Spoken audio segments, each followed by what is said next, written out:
सुटलेला आहे। पनवेलमधून एक बातमी समोर येते आहे।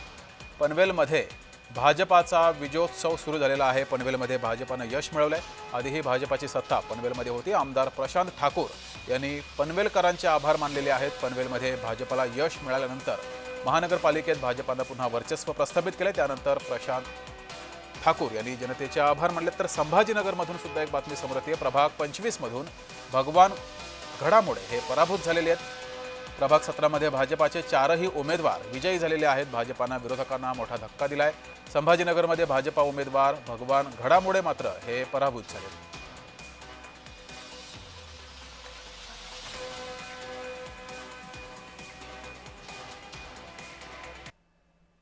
तर मुंबई महानगरपालिका प्रभाग क्रमांकामध्ये 38 मधून सुरेखा या विजयी झालेल्या आहेत।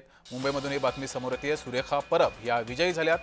मनपा प्रभाग क्रमांक 38 मधून त्यांचा विजय झालाय।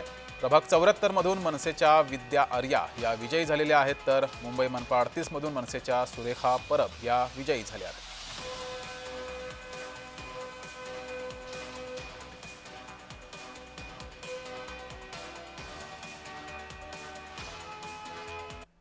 तर पुण्यामध्ये काँग्रेसचे प्रदेशाध्यक्ष विजयी झालेले आहेत। प्रभाग क्रमांक 13 मधून त्यांचा विजय झालाय। काँग्रेसचे पुण्याचे शहराध्यक्ष अरविंद शिंदे यांचा विजय झालाय। प्रभाग क्रमांक 13 मधून शहराध्यक्ष अरविंद शिंदे यांचा विजय झालाय। अरविंद शिंदे यांच्यासह काँग्रेसचे अन्य 2 उमेदवार हे विजयी झाले।